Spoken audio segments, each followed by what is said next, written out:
अमृत काल का ये पहला बजट विकसित भारत के विराट संकल्प को पूरा करने के लिए एक मजबूत नींव का निर्माण करेगा। ये बजट वंचितों को वरीयता देता है। ये बजट आज की एस्पिरेशनल सोसाइटी, गांव, गरीब, किसान, मध्यम वर्ग सभी के सपनों को पूरा करेगा। मैं वित्त मंत्री निर्मला जी और उनकी टीम को इस ऐतिहासिक बजट के लिए बधाई देता हूं। साथियों, परंपरागत रूप से अपने हाथ से औजारों और टूल्स से कड़ी मेहनत कर कुछ न कुछ सृजन करने वाले करोड़ों विश्वकर्मा इस देश के निर्माता हैं। लोहार, सुनार, कुम्हार, सुथार, मूर्तिकार, कारीगर, मिस्त्री, अनगिनत लोगों की बहुत बड़ी लंबी लिस्ट है। इन सभी विश्वकर्माओं की मेहनत और सृजन देश इस बजट में पहली बार अनेक प्रोत्साहन योजना लेकर के आया है। ऐसे लोगों के लिए ट्रेनिंग, टेक्नोलॉजी, क्रेडिट और मार्केट सपोर्ट की व्यवस्था की गई है। पीएम विश्वकर्मा कौशल सम्मान यानी पीएम विकास करोड़ों विश्वकर्माओं के जीवन में बहुत बड़ा बदलाव लाएगा। साथियों, शहरी महिलाओं से लेकर गांव में रहने वाली महिलाएं कारोबार, रोजगार में व्यस्त महिलाएं हो या घर काम में व्यस्त महिलाएं हो, उनके जीवन को आसान बनाने के लिए बीते वर्षों में सरकार ने अनेकविध कदम उठाए हैं। जल जीवन मिशन हो, उज्ज्वला योजना हो, पीएम आवास योजना हो, ऐसे अनेक कदम, इन सबको बहुत बड़ी ताकत के साथ आगे बढ़ाया जाएगा।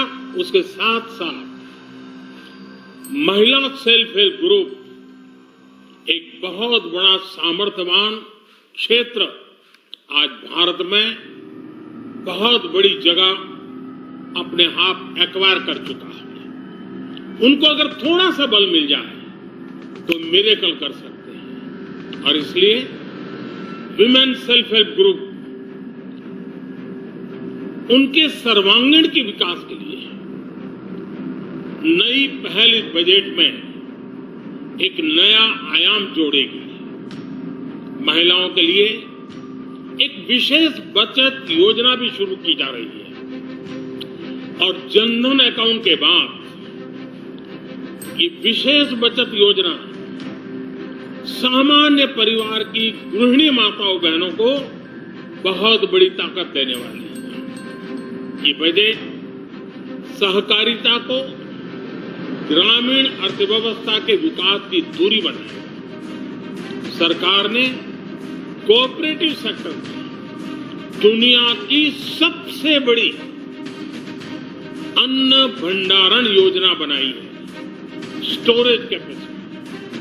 बजट में नए प्राइमरी कोऑपरेटिव बनाने के लिए एक महत्वाकांक्षी योजना का भी ऐलान हुआ। इससे खेती के साथ साथ दूध और मछली उत्पादन के क्षेत्र का विस्तार होगा।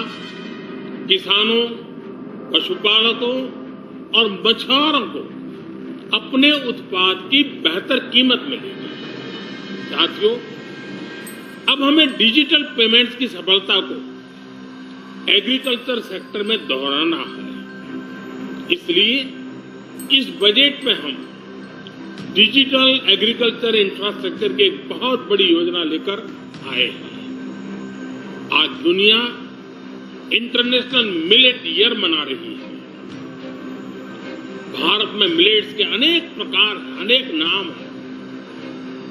आज जब मिलेट्स घर घर में पहुंच रहा है, पूरी दुनिया में पॉपुलर हो रहा है, तो उसका सर्वाधिक लाभ भारत के छोटे किसानों के नसीब में है। और इसलिए आवश्यक है कि नए तरीके से उसको आगे ले जाए। इसकी एक नई पहचान, विशेष पहचान आवश्यक है। इसलिए अब इस सुपर फूड को श्री अन्न की नई पहचान दी गई है। उसके प्रोत्साहन के लिए भी अनेकविध योजनाएं बनाई गई। श्री अन्न को दी गई प्राथमिकता से देश के छोटे किसान, हमारे आदिवासी भाई बहन जो किसानी करते हैं, उनको आर्थिक संबल मिलेगा और देशवासियों को एक स्वस्थ जीवन मिलेगा। साथियों, ये बजट सस्टेनेबल फ्यूचर के लिए green growth, green economy, green energy, green infrastructure और ग्रीन जॉब्स को एक अभूतपूर्व विस्तार देगा। बजट में हमने टेक्नोलॉजी और न्यू इकोनॉमी पर बहुत अधिक बल दिया है। एस्पिरेशनल भारत आज road, rail, metro, port, waterways, हर क्षेत्र में आधुनिक इंफ्रास्ट्रक्चर चाहता है। नेक्स्ट जनरेशन इंफ्रास्ट्रक्चर चाहिए।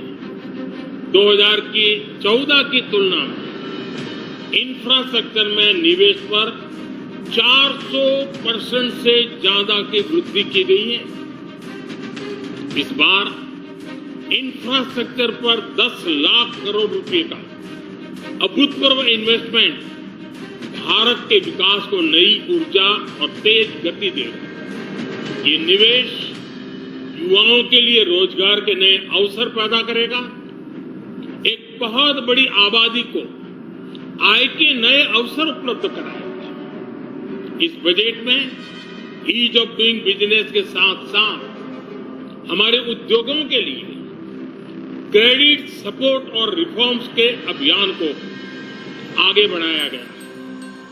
एमएसएमई के लिए 2 लाख करोड़ रुपए के अतिरिक्त ऋण की गारंटी की व्यवस्था की गई है। अब प्रिजम्पटिव टैक्स की लिमिट बढ़ने से एमएसएमई को ग्रो करने में मदद मिलेगी।